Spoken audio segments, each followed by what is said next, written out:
우리 다 같이 일어나셔서 하나님의 말씀 봉독합니다. 오늘 하나님께서 우리에게 주시는 말씀은 두 곳인데요. 이사야 30장 15절에서 18절의 말씀입니다. 그리고 누가복음 2장 25절 32절 두 번에 걸쳐서 신약 구약의 말씀을 함께 봉독하기로 원합니다. 먼저 이사야 30장 15절에서 18절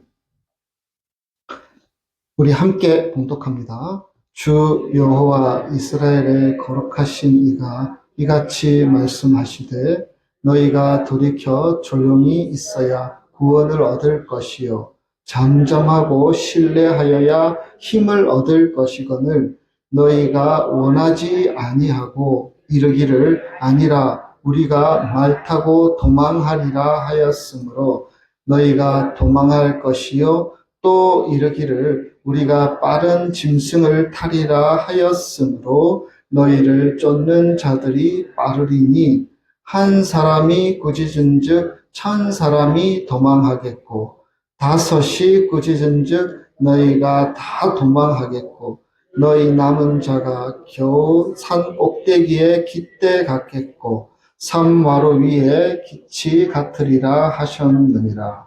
그러나 여호와께서 기다리시나니 이는 너희에게 은혜를 베풀려 하시며 일어나시리니 이는 너희를 긍휼히 여기려 하심이라. 대저 여호와는 정의의 하나님이심이라. 그를 기다리는 자마다 복이 있도다. 아멘. 누가복음 말씀 우리 함께 읽겠습니다. 2장 25절에서 32절의 말씀입니다. 다 찾으신 줄 알고 우리 함께 읽습니다. 예루살렘에 시몬이라 하는 사람이 있으니 이 사람은 의롭고 경건하여 이스라엘의 위로를 기다리는 자라. 성령이 그 위에 계시더라. 그가 주의 그리스도를 보기 전에는 죽지 아니하리라 하는 성령의 지시를 받았더니 성령의 감동으로 성전에 들어가매 마침 부모가 율법의 관례대로 행하고자 하여 그 아기 예수를 데리고 오는지라. 시몬이 아기를 안고 하나님을 찬송하여 이르되 주제여 이제는 말씀하신 대로 종을 평안히 놓아주시는도다. 내 눈이 주의 구원을 보았사오니 이는 만민 앞에 예비하신 것이요 이방을 비추는 빛이요 주의 백성 이스라엘의 영광이니이다 하니 아멘. 주님의 말씀입니다. 다 같이 자리에 앉으시겠습니다.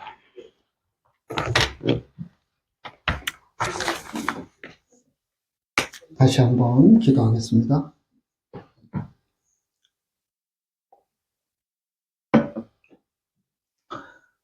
살아계신 하나님의 말씀을 듣는 시간입니다. 하나님께서 성령으로 저희들에게 말씀하여 주시옵소서. 부족한 종은 가리시고 하나님께서 우리 심령에 친히 말씀하여 주셔서 말씀의 깨달음이 위로와 능력이 함께하는 귀한 시간 되게 성령으로 인도하여 주시옵소서. 믿사옵고 예수님 이름으로 기도드립니다. 아멘.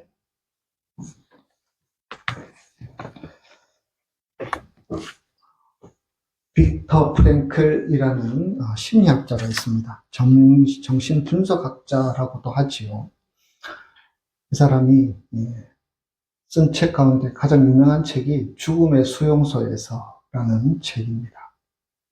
글자 그대로 죽음의 수용소, 아우슈비츠 수용소에서 이 프랭클 박사는 지냈던 사람이었고요. 유대인이었습니다. 그는 나치 치하에서 얼마나 고생을 하며 또 수용소에서 지냈던 이야기를 책에 담아서 기록을 했습니다. 그때는 독일의 패전 분위기가 무르익어 갈 때였습니다. 1944년 아우슈비츠 수용소의 이야기들이었습니다.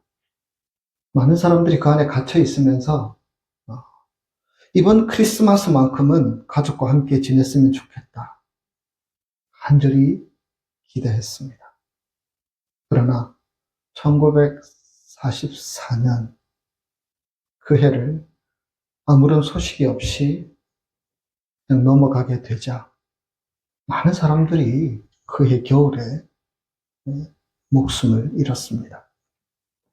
도저히 살아가기 힘든 환경들, 여러분도 뉴스나 다큐멘터리나 이런 것을 통해서 보셨겠지만 인권이나 또 사람에 대한 어떤 조금의 배려도 없는 그런 잔혹한 환경 가운데서 많은 사람들이 그해 겨울에 죽었다고 합니다.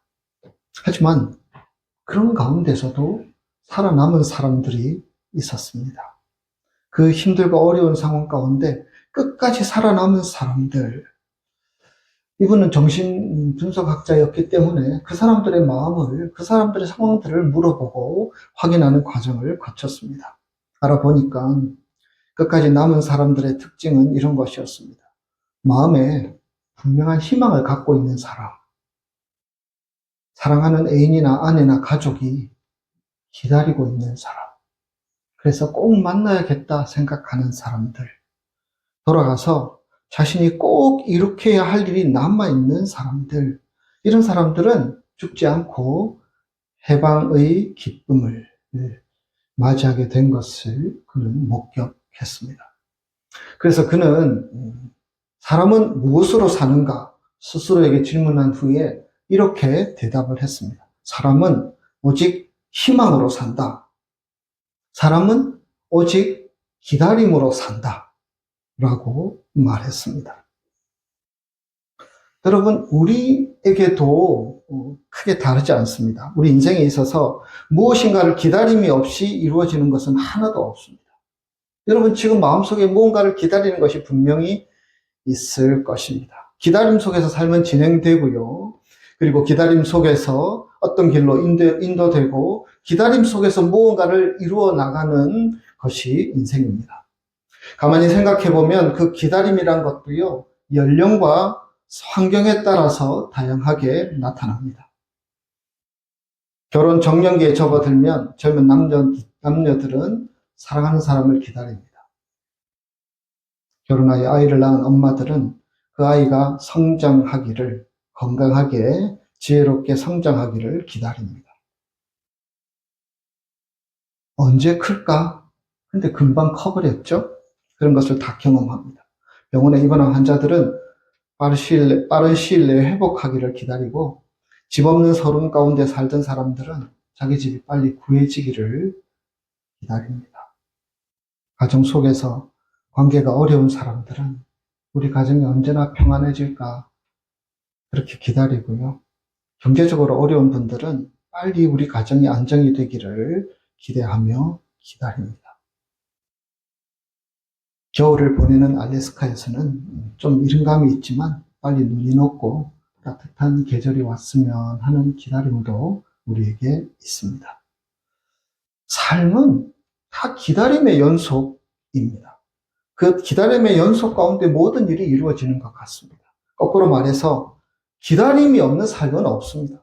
무엇인가를 기다린다는 것은 그 자체가 우리의 삶입니다. 그리고 무엇을 기다린다는 것은 그만큼 뭔가 기대하는 것이 있고 소망하는 것이 있다는 것을 증거합니다.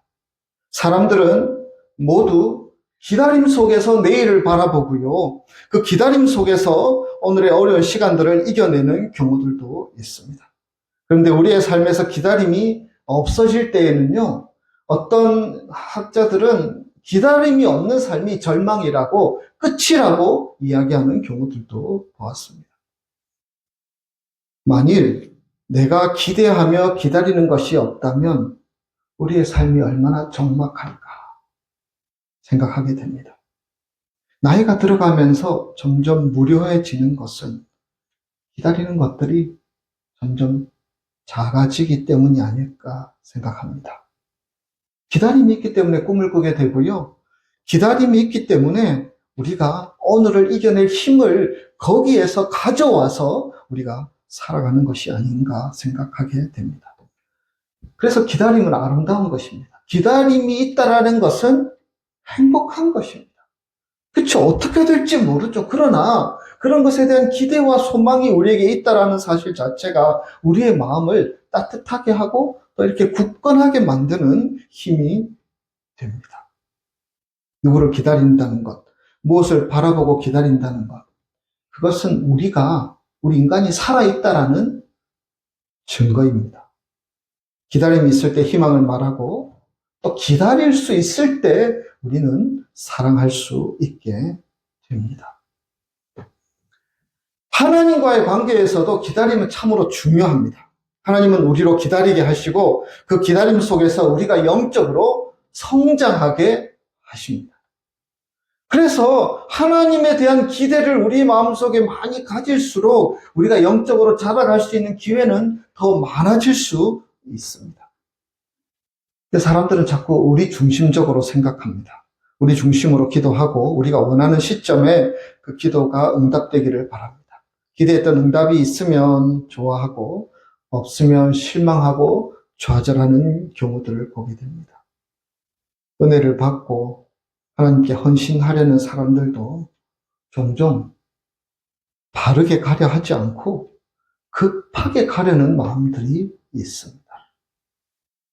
기다림의 시간들을 하나님께서 우리에게 주시고 그 시간을 통해서 뭔가 우리를 자라게 하시기를 원하셨는데 그 시간을 조급함으로 바라본 나머지 내 시간의 틀에 하나님의 시간을 자꾸 맞추려고 끄집어 당겨 오려고 하는 마음들이 있다라는 것이죠. 배움과 훈련, 연단의 과정은 생략한 채 빨리 어느 지점에 도달하고 싶어 합니다. 기다림이 없다라는 것입니다. 그러나 하나님께서는 바르고 건강하게 우리가 성장하기를 원하고 계십니다. 그리고 그 과정 속에서 우리와 인격적으로 동행하시고 우리와 그 시간을 통해서 더 깊은 교제를 갖기를 원하십니다. 우리는 빠름을 원하고 하나님께서는 바름을 원하십니다. 그래서 그 사이에서 사람들은 다 갈등하고 저항하게 됩니다. 헬라어로 시간을 나타내는 단어가 두 가지가 있는데요. 하나는 크로노스라는 단어고요. 하나는 카이로스라는 단어입니다. 크로노스는 그냥 단순히 흘러가는 우리가 생각하는 시간이고요. 카이로스는 하나님과의 관계 속에서 이루어가는 시간입니다. 하나님의 섭리가 담겨 있고 하나님의 때가 담겨 있는 시간이 카이로스의 시간이라고 합니다. 그래서 기독교 신앙에 있어서의 기다림이라는 말은 크로노스의 시간이 아니고 카이로스의 시간이라고 할 수 있습니다. 하나님과의 관계 속에서 시간이 흘러가고 때가 있고 이루어지고 성취되는 그러한 과정이 계속된다는 것입니다. 우리가 오늘 이사야 말씀을 읽었는데요.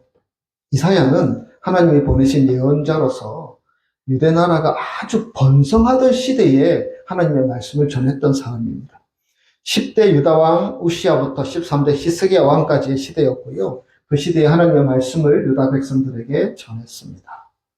그런데 이 시기는 유다 나라 전체의 역사를 보면 가장 안정적인 시대였고요. 가장 평온한 시대였습니다. 그래서 경제적으로도 어려움이 없었고 다른 외적인 조건에서도 풍요로움을 누릴 수 있던 시대였습니다. 근데 우리말도 그런 말이 있지만 사람이 등 따시고 배부르면 딴 생각한다고 이때의 유대 백성들의 신앙과 믿음은 하나님 보시기에 올바르지 못했습니다. 안정되었고 평안했지만 그들의 마음들은 하나님과 점점 멀어지게 됩니다. 그들의 마음속에 예전에 가졌던 간절함이 있었는데 블레셋, 아람, 모압 수많은 적들이 침입해 들어올 때마다 하나님 우리를 지켜주시고 우리를 도와주십시오. 우리는 하나님만 믿겠습니다. 그런 간절함이 있었는데 이 안정이 되고 평안하니까 그런 마음 다 사라져 버립니다.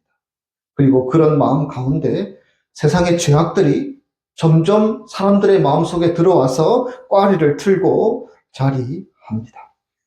그들은 욕심이 생기게 되고요. 우상 숭배도 하게 되고요.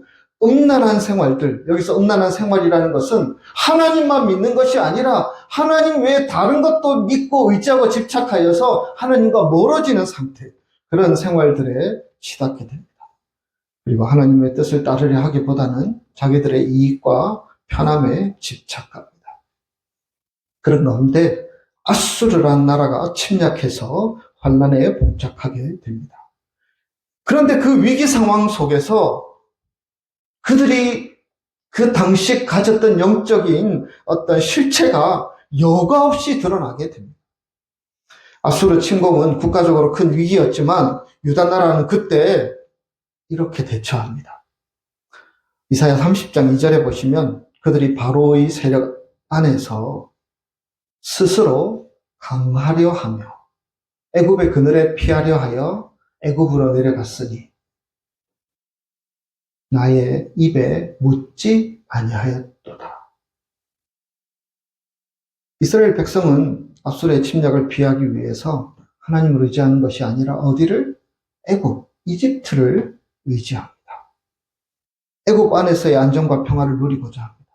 그 당시는 아수르가 북쪽에 있었고요. 애굽은 남쪽에 있는 나라였는데 두 나라가 아주 힘의 균형을 이루어서 서로 아주 강대국의 지위들을 가지고 있었던 시대입니다. 그래서 애굽에 피하면, 애굽의 도움을 구하면 우리나라가 안전할 수 있을 것 같아 그렇게 생각합니다.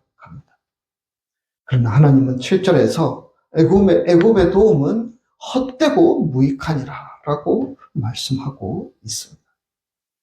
말씀드렸듯이 그들은 영적으로 병들어 있었고 그들은 하나님과 멀어져 있었습니다.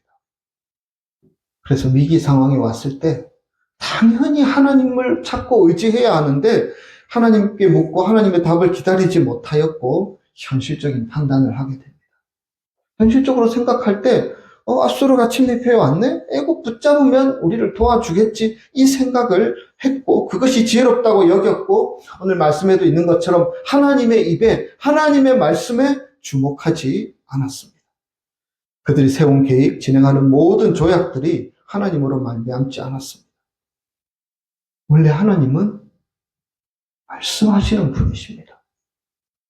그리고 그 말씀 속에 유다 백성이 우리 믿는 사람들이 살아갈 길을 그 말씀 속에 다 보여서 우리에게 알려주시는 분이십니다.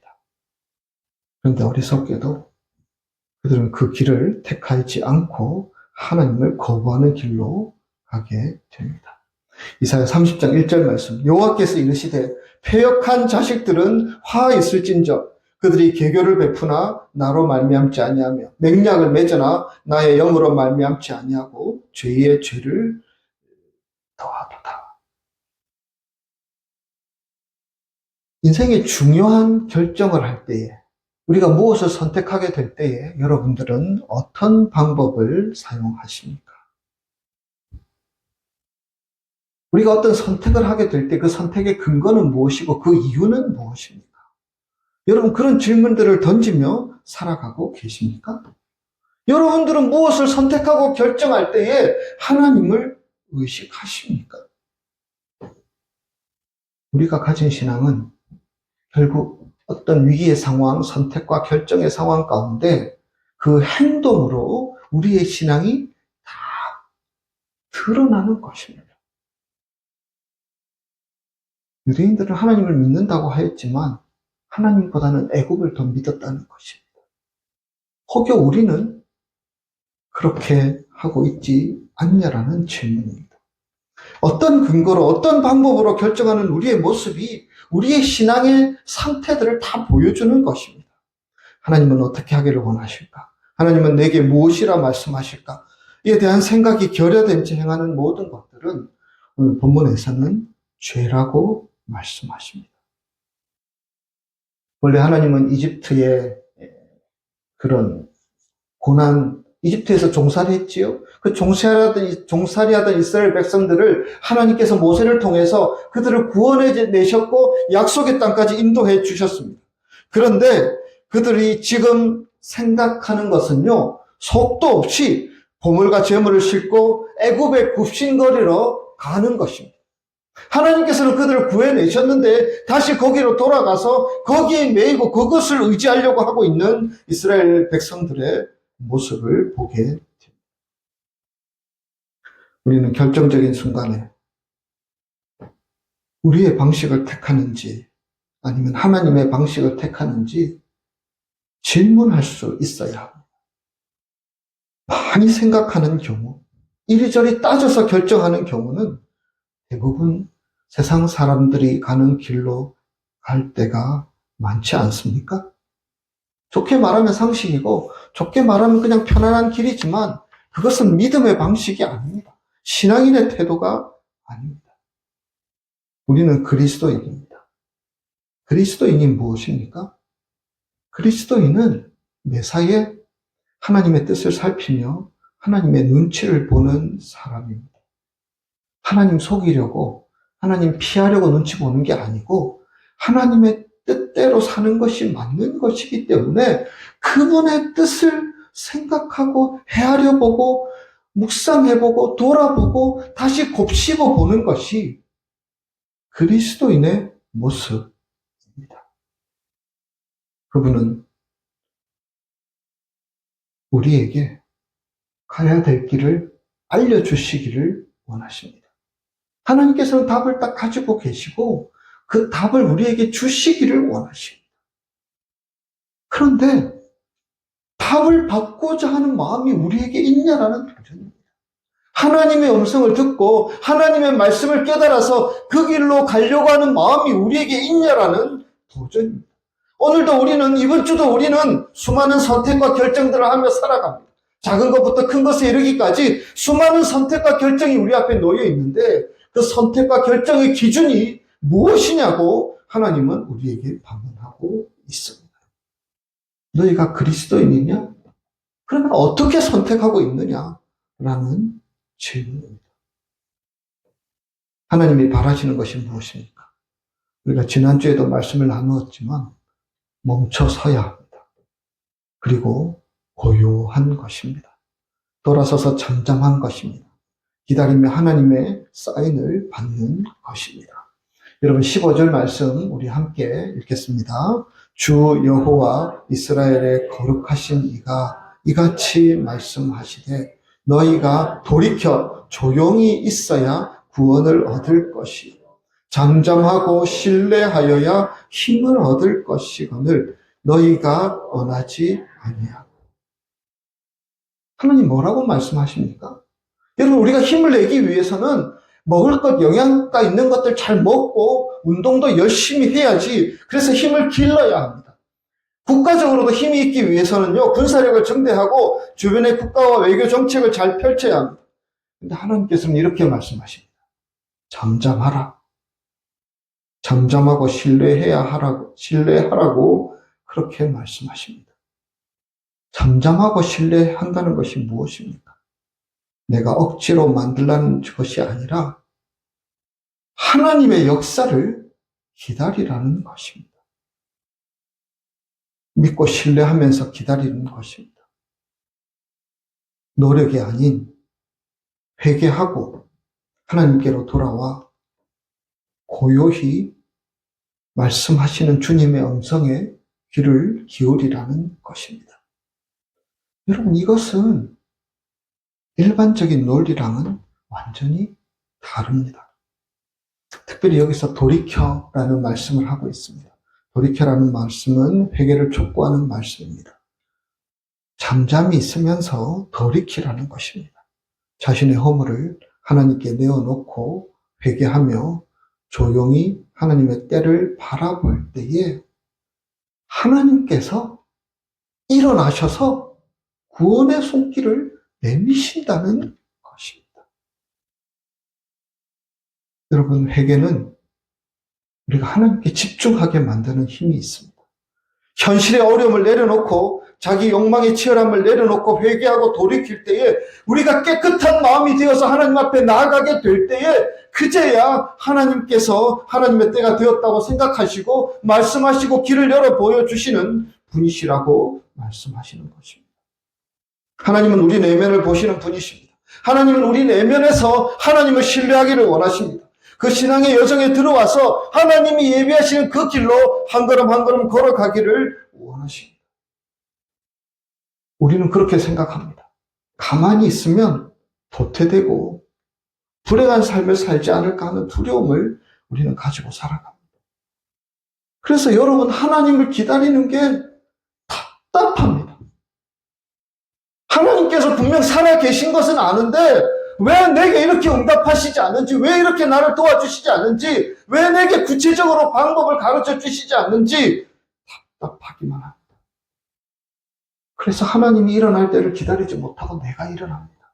내가 해결하려고 하고 내가 문제를 풀어가려고 합니다. 그러나 여러분, 우리 인생에 있어서 하나님의 개입하심을 빼는 것은 그건 신앙이 아닙니다. 믿음이 아닙니다. 이스라엘 백성들이 홍해와 애국 군대의 추격이라는 사면초가에 처하게 되었을 때에 모세가 그 백성에게 요구했던 것도요, 잠잠한 기다림이었습니다. 출애굽기 14장 13절을 보시면 모세가 백성에게 이르되 너희는 두려워하지 말고 뭐라고 말씀합니까? 가만히 서서 여호와께서 오늘 너희를 위하여 행하시는 구원을 보라. 너희가 오늘 본 애굽 사람을 영원히 다시 보지 아니하리라. 여러분, 이 상황들의 배경을 우리는 알고 있습니다. 출애굽하여서 왔는데 홍해가 딱 가로막고 있습니다. 그리고 애굽의 병거들이 쳐들어오고 있습니다. 다 죽이겠다고 쳐들어오고 있습니다. 가만히 있을 수밖에 없는 상황이었습니다. 그래서 하나님께서는 말씀하십니다. 모세를 통해서 가만히 서서 하나님께서 너희들에게 어떻게 구원을 행하시는지 보라고 말씀하십니다. 믿고 보라는 것입니다. 그리고 그들은 하나님께서 자기들을 구원하는 것을 보았습니다. 홍해가 갈라지는 것을 보았고 그 홍해에 애굽의 철병거들이 다 수장되는 것을 그들은 볼 수 있었습니다. 여러분은 하나님을 몇 퍼센트 의지하십니까? 하나님을 전적으로 의지하는 사람이 될 수 있기를 소원합니다. 하나님의 일하심을 믿으시기 바랍니다. 하나님의 역사를 믿으시기 바랍니다. 시편 40편 1절 이하의 말씀입니다. 내가 여호와를 기다리고 기다렸더니 귀를 기울이사 나의 부르짖음을 들으셨도다. 나를 기가 막힐 웅덩이와 수렁에서 끌어올리시고 내 발을 반석 위에 두사 내 걸음을 견고하게 하셨도다. 새 노래 곧 우리 하나님께 올릴 찬송을 내 입에 두셨으니 많은 사람이 보고 두려워하여 여호와를 의지하리로다. 하나님께서 일하시는 것을 기다리는 것은 망상이 아닙니다. 하나님께서 우리 가운데 역사하시는 것을 기다리는 것은 헛된 믿음이 아닙니다. 소망이며 목적 있는 기다림입니다. 그 기다림 속에서 우리의 믿음은 견고하게 다져가고 이루어져 가는 것이며 그 가운데 하나님께서는 우리의 삶을 변화시켜 주시고 회복시켜 주신다는 것입니다. 그래서 본문 18절 이렇게 말씀하십니다. 그러나 여호와께서 기다리시다니 이는 너희에게 은혜를 베풀려 하시며 일어나시리니 이는 너희를 긍휼히 여기려 하시며 대저 여호와는 정의의 하나님이시라 그를 기다리는 자마다 복이 있도다. 신앙은 하나님의 은혜를 기다리며 기대하는 것입니다. 우리에게 긍휼을 베풀어 주셔서 일어나시는 하나님을 기다리는 것입니다. 하나님은 일하시는 분이십니다. 믿고 의지하는 자들의 삶 가운데 함께 하시고 지켜보셨다가 하나님의 때가 되면 일어나셔서 우리의 삶 가운데 일하시고 역사하시는 분이십니다. 하나님의 뜻을, 하나님을 의지하는 사람들이 옳다라는 것을 보여주실 분이신 줄 믿습니다. 그래서 하나님의 역사를 기다리는 자들은 하나님께서 복으로 채워주신다는 것입니다. 여러분, 하나님을 기다리는 것은요, 좁은 길입니다. 여러분, 세상을 보면 그렇죠. 하나님을 기다리는 사람들이 많지 않은 것 같습니다. 내가 당장 할 수 있는 일도 있고 내가 이렇게 힘을 쓰면 변화될 것들도 있고 내가 힘 있는 사람도 알고 능력 있는 사람도 알아서 이렇게 도움을 청하면 다 될 수 있을 것처럼 생각하고 그 길로 걸어가는 사람들이 있습니다. 그러나 하나님은 우리로 기다리기를 원하십니다. 하나님께서는 기다리며 당신의 때를 보고 계시기 때문입니다. 여호와께서 기다리시나요? 여러분, 이게 무슨 말씀입니까? 우리만 기다리는 게 아니고요. 하나님도 우리를 기다리고 계신다라고 말씀하십니다.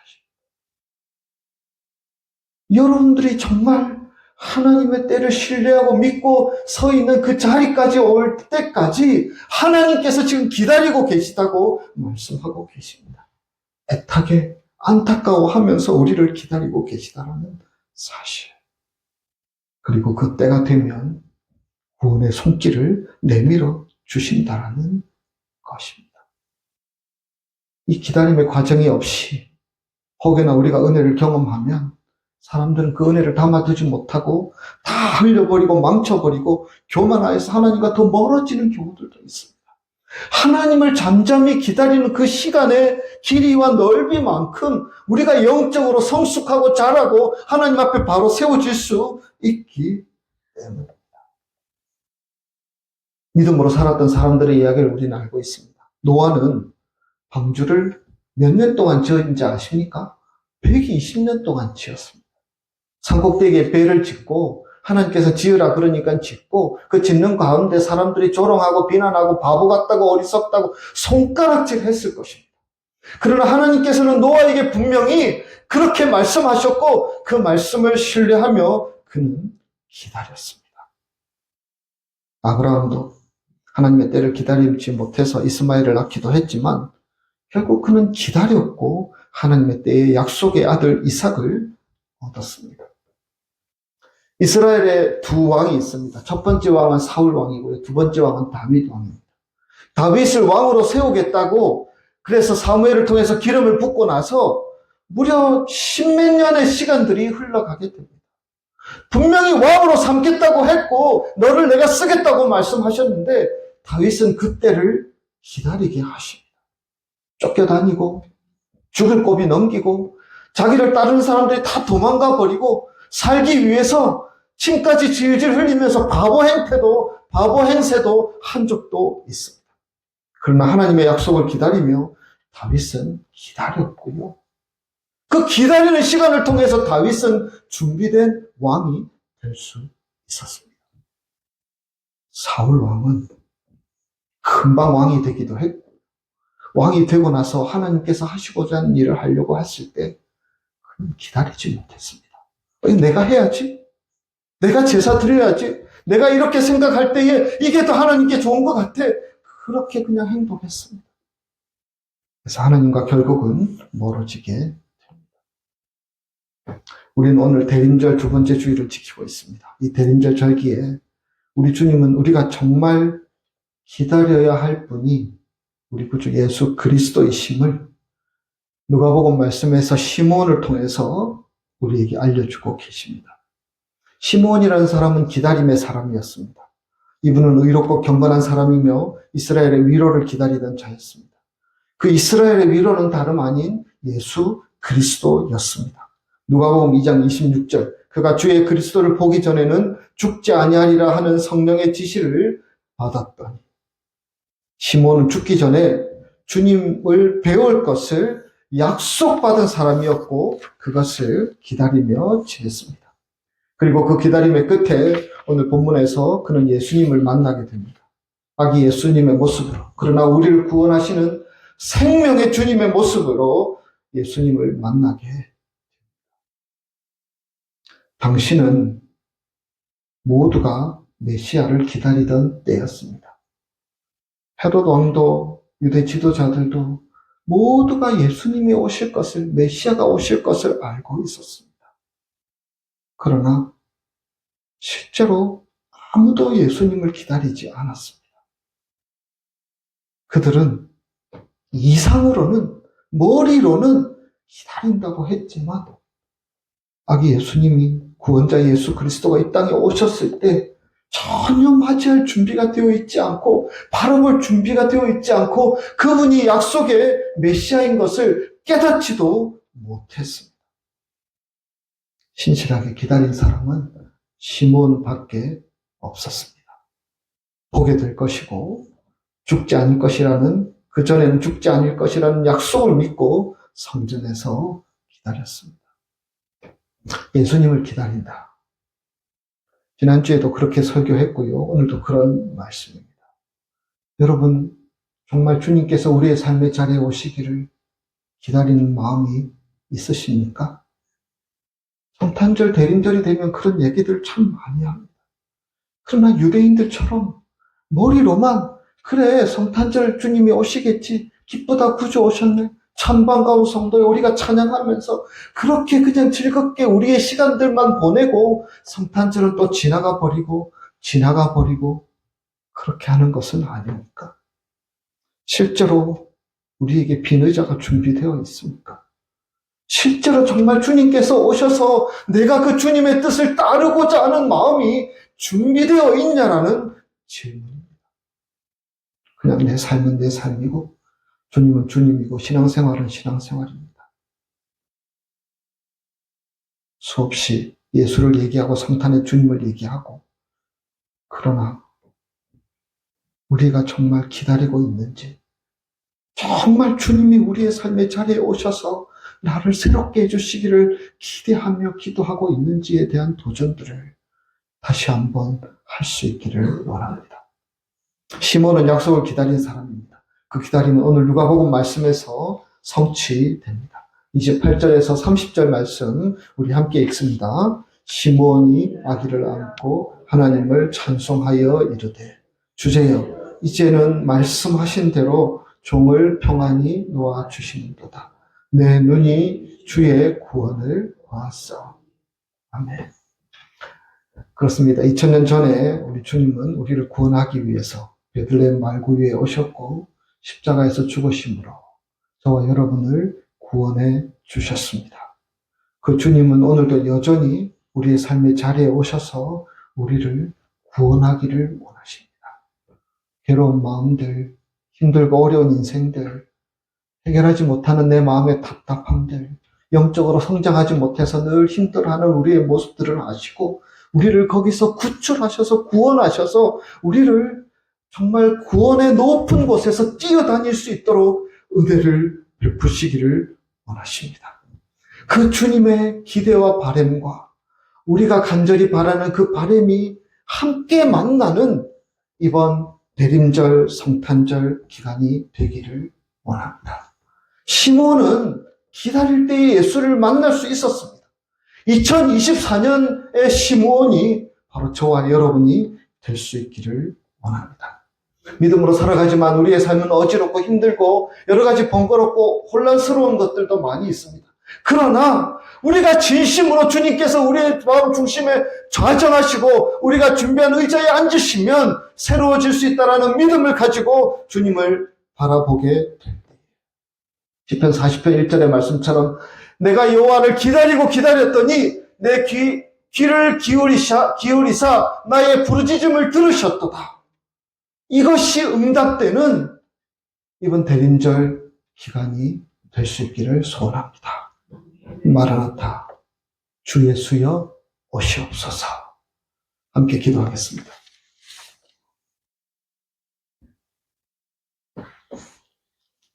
살아계신 하나님,